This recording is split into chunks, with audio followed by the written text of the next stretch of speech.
Guys, the American League MVP race right now is heavily favored going to Aaron Judge. He's the significant, prominent betting favorite. But I'm curious if you guys agree that Jose should be getting more MVP buzz than he's gotten at this point. If you look at his numbers and his ranks in the American League right now, he's 5th in home runs. This is Major League Baseball ranks, not just American League. My apologies. He's 5th in home run, 2nd in RBIs, top 20 in OPS, top 25 in batting average. He plays a great third base. He's an elite base runner, and the Guardians have one of the best records in Major League Baseball.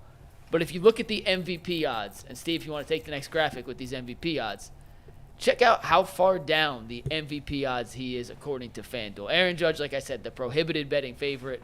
Bobby Witt, 5-1. Gunnar Henderson, 24-1. Juan Soto, 48-1. And Jose at 130-1. I'm not saying he's going to win the MVP, but shouldn't he be getting some more MVP buzz considering the terrific season that Jose's had up to this point? They're 4 games ahead of the Royals, so how is Bobby Witt that much farther? That doesn't. And Bobby Witt's a fantastic player. Bobby Witt He's fantastic. He is, and he deserves to be in that conversation, but not that much higher than Jose, who's the best player on the team that's been at the top of the American League almost all year long. I mean, I don't think any of them should be that far ahead. Like, that is a big gap there. But I mean, Judge is I got them two. The top 2 is my top 2 leaders for MVP.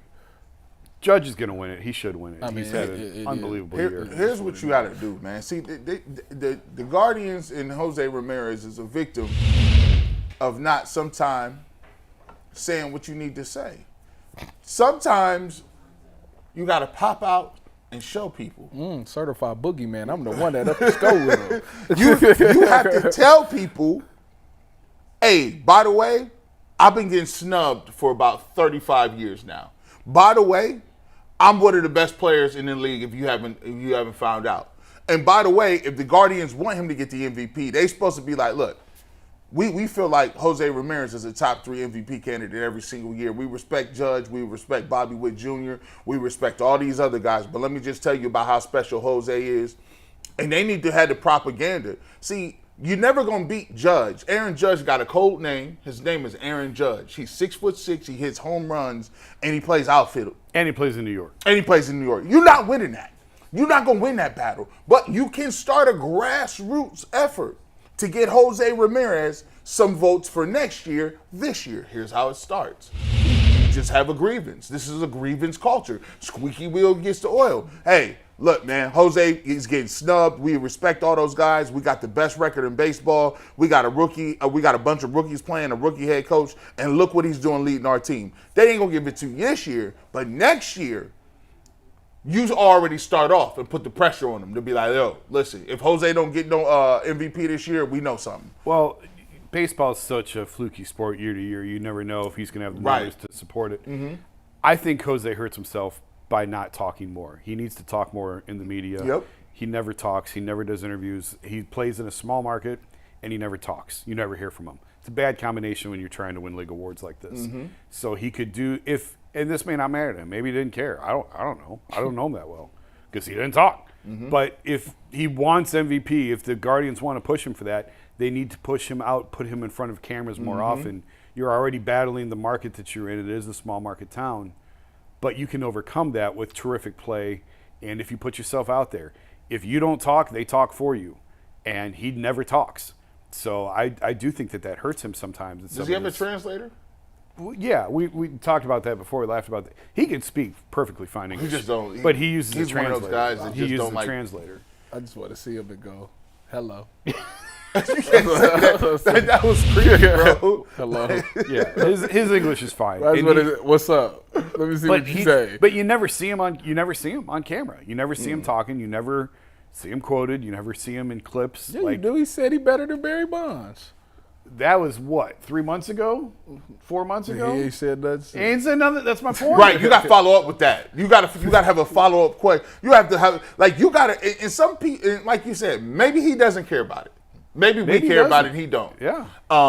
Because obviously, if he seems like a different guy. I mean, he took $100 million left to hang out. Like because he wants to be left alone. He wants to be in Cleveland, live his life, and be left alone. He wants his money. Yeah. and I'm going to chill and swing the baseball bat. How often do you hear from Aaron Judge? How often do you hear from Juan Soto? How often do you hear from Bobby Witt? How often do you hear from Juan any Soto of these guys? was doing an interview live game and caught a fly ball while doing the interview. Yeah, I mean that's an extreme, but but they're out there. You hear there. from them. That matters. And whether or not you like it or not, you could say it shouldn't make a difference. It does. It makes a difference, particularly with the voters. Like, I just think he needs to put himself out there more. If that's where it pays off and stuff like this. Because there's no way, if you look at the numbers, he should be 130. Absolutely not. Odds. Now, granted, these are odds. The sports books set it at a particular thing because they know they have to get people to either be in or out on it. But those are ridiculous considering the numbers he has, where it ranks in Major League Baseball. Top 5 in homers, second in RBIs, both behind Aaron Judge, who will win the award. But it is just absurd, the level of, I don't even want to call it disrespect because it's a sports book trying to engage people to actually vote, but there's no way he's the 5th favorite with the season he's having. I just refuse to believe that. I can give you another example of what I was talking about. When Francisco Lindor was here, it was widely assumed Lindor was the best player on the team. Jose was down here somewhere. You heard Lindor did interviews all the time. Francisco talked all the time. All the time. He was always out there.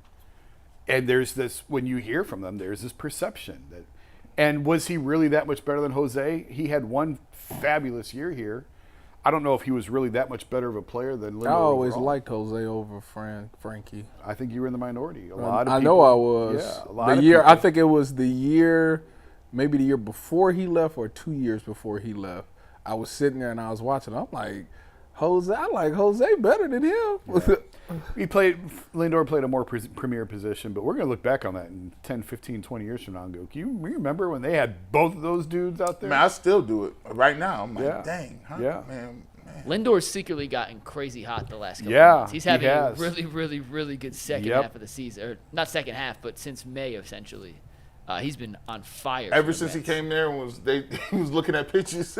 Ever since I talked about switch hitting, Right. which it finally ran yesterday. It finally ran. He got that money The off. story I was working on literally in February at spring training finally ran in August. And I didn't even know. Like, Zach Meisel texted me during the show and told me the story. And I'm like, I don't even know. Like, I didn't even pay attention to it. I gave it a blind retweet. Didn't even read it. It was sitting. Nah. It was sitting on the desk. It's a go if you like baseball and you like switch I hitting. seen Nicole Auerbach left the Athletic. I didn't even know about that. I didn't even know she was at the Athletic. She's been at the Athletic for years. I didn't know that. Every time I seen it was at the Big Ten. Oh, she probably covered you. Oh, yeah, Big Ten Network. Right? Yeah.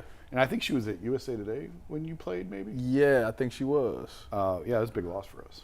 She's really good. Yeah, I know. Last thing on Jose, then we're going to bring in Tyler Gillum, the coach of the Savannah Bananas. He's been getting hot lately. The homer numbers have gone up, hit another one against Arizona.